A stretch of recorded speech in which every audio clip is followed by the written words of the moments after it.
자, 함께 만드는 안전한 세상 시간입니다. 우리가 운전을 오래 하다 보면은 나도 모르게 졸리는 현상이 발생을 하게 됩니다. 보통 졸음 운전하면은 봄이라는 계절을 생각을 하게 되는데, 그런데 오히려 겨울철 졸음 운전으로 인한 사망자가 더 많아서 졸음 운전 예방을 위한 노력이 필요하다고 합니다. 자, 그래서 오늘은 겨울철 졸음 운전에 대해 도로교통공단 인천지부 김태환 교수와 이야기 나눠보도록 하겠습니다. 자, 김태환 교수님 안녕하세요. 네, 안녕하십니까. 네, 자, 졸음 운전으로 추정되는 사고들이 잇따라서 발생을 하고 있다고 하는데 좀 어떻습니까? 네, 지난해 12월 25일이죠. 중부 내륙고속도로에서 사고 차량이 1차로를 진행 중 졸음 운전으로 추정되는 중앙분리의 가드레일을 충격 후 우전도되는 사고가 발생했는데, 네. 운전자가 그 차량 밖 녹지대로 이탈을 해서 운전자가 사망을 했고요. 12월 10일 중부내륙고속도로에서 발생한 사고는 사고 차량이 작업장 안전관리 중이던 화물 차량을 추돌해서 운전자가 사망하는 사고가 발생했습니다. 네.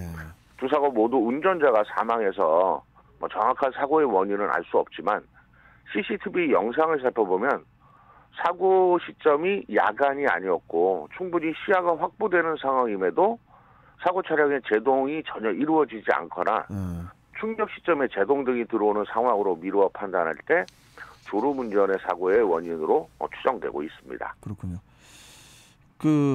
요즘 같은 동절기에 졸음운전 사고가 가장 많다고 한국도로공사가 이제 발표를 했다고 하는데, 원래 교수님, 이 졸음운전이라는 게 이게 봄철에 더 많이 일어나지 않습니까?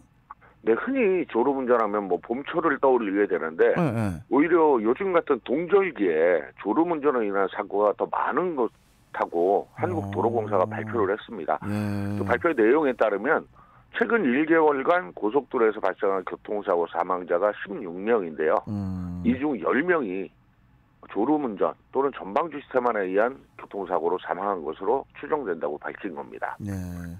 또한 2018년부터 2020년까지 최근 3년간 고속도로 교통사고 사망자 현황 자료를 살펴보았을 때도 졸음운전 및 전방주 시스템안으로 한 사고의 비율이 여름이 64%, 봄철은 70%, 가을철이 71%, 겨울은 79%로 가장 높은 것으로 나타났고요. 특히 12월이 81%로 연중 가장 높은 것으로 나타났습니다. 예. 아니, 우리가 이제 통상 졸음 운전하면은 이제 봄철을 떠올리게 되고, 또 뭐 춘곤증이라든지 또 식곤증, 이런 것들이 이런 증상들이 원인이라고 대부분 알고 있는데 좀 어떻습니까?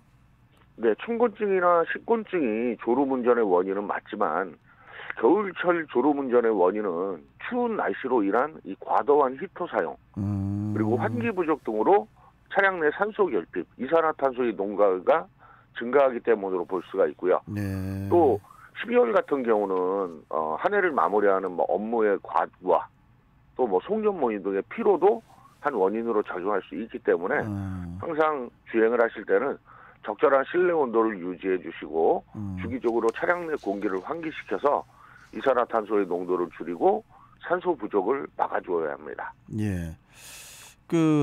겨울철에는 추운 날씨로 인해서 히터를 이용을 하게 되고, 또 이제 대부분 실내 외부 공기 모드가 아니라 이제 실내 공기 모드로 운행을 하기 때문에 졸음 운전이 이제 유발되기 때문에 환기가 무엇보다도 이제 중요할 것으로 보이는데 어떻게 생각하십니까, 교수님? 네, 차량 내에서 히터를 작동하고 오랫동안 실내 유인 모드로 주행을 하게 되면 이산화탄소 농도가 올라가고 반대로 산소 농도는 낮아지게 됩니다. 그러다 보면 뇌로 가는 산소의 양이 줄어들기 때문에 졸음이 유발하게 되는 것인데요. 특히 승차 인원이 많은 경우에는 이산화탄소의 증가 및 산소 농도가 더 빠르고 쉽게 증가하거나 감소하기 때문에 졸음 운전에 더 크게 영향을 미치게 됩니다. 미국 생산성 협회의 한 연구에 따르면 밀폐 공간 내 이산화탄소의 농도가 2000ppm을 초과하면 두통 및 졸음이 유발이 되고 5000ppm을 초과할 경우에는 산소 부족으로 뇌 손상까지 이르게 될 수 있다라는 발표가 있었고요. 도로교통공단의 연구에 따르면 차량 내 이 실내 공기 변화가 운전자의 피로에 미치는 영향에 대한 연구에서 고속버스 승차 정원에 70% 이상이 탑승한 상태로 90분 이상 연속 주행할 경우 차량 내 이산화탄소의 농도가 평균 약 3,422 ppm, 최대 6,765 ppm을 기록하는 것으로 나타났습니다. 그렇군요. 그 한 방송사에서 차량 내 이산화탄소 농도의 변화에 대한 실험을 진행을 했는데요. 문을 닫은 상태에서 그 차 안에 그 이산화탄소 농도를 측정을 하는 그런 시험이었다고 하더라고요. 네, 이번 실험은요, 운전자를 포함해서 4명이 차량에 탑승한 상태에서 차를 밀폐시켰을 때, 처음에 이산화탄소의 농도는 1000ppm을 조금 넘는 수준이었는데, 1시간 정도 주행을 한 뒤에는 5000ppm을 넘었습니다. 보통 대기 중에 이산화탄소 농도가 300에서 400ppm 사이라는 점을 감안하면 농도가 10배 이상 짙어진 것이고요. 그렇네요. 또 그렇다면 그만큼 산소의 농도가 떨어졌다라는 얘기입니다. 그래서 창문을 환기시키면서 차 안에 이산화탄소의 농도의 변화를 측정을 해보니까 연지 시간이 얼마 되지 않아서 다시 1000ppm 아래로 떨어졌다고 이렇게 조사됐대요. 그 고속도로에서 특히 그 졸음운전 사고가 많이 그 발생을 하고 있는 것으로 알고 있는데 앞서 말씀하신 대로 그 한 달 새 10명이 그 졸음운전으로 인한 사망이었고 그 전체 사고 중에 졸음운전이 차지하는 비중이 매우 높은 것으로 나타났는데요. 그 이유가 궁금합니다, 교수님.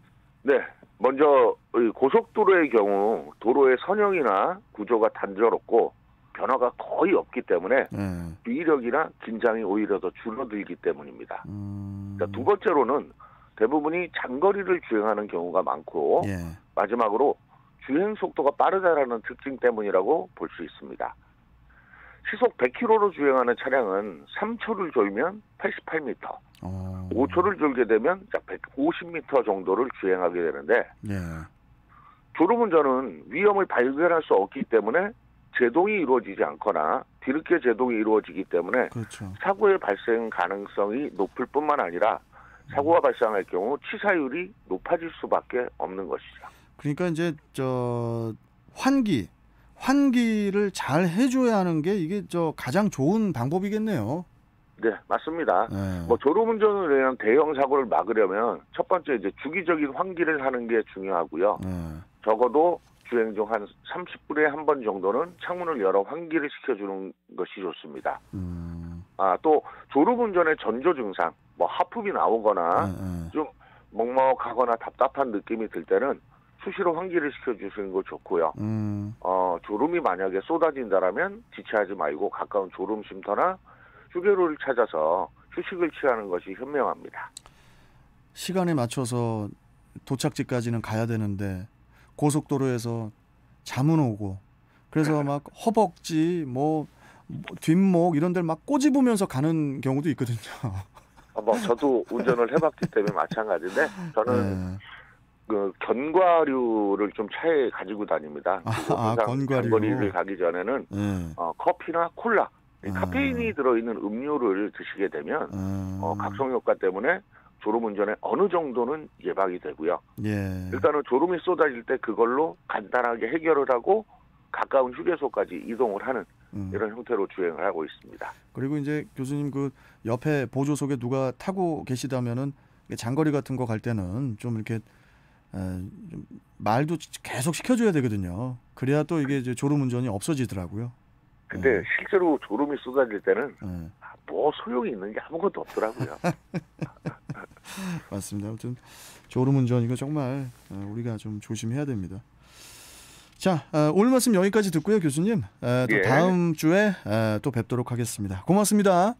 네, 감사합니다. 네. 자, 도로교통공단 인천지부 김태환 교수와 함께 했습니다.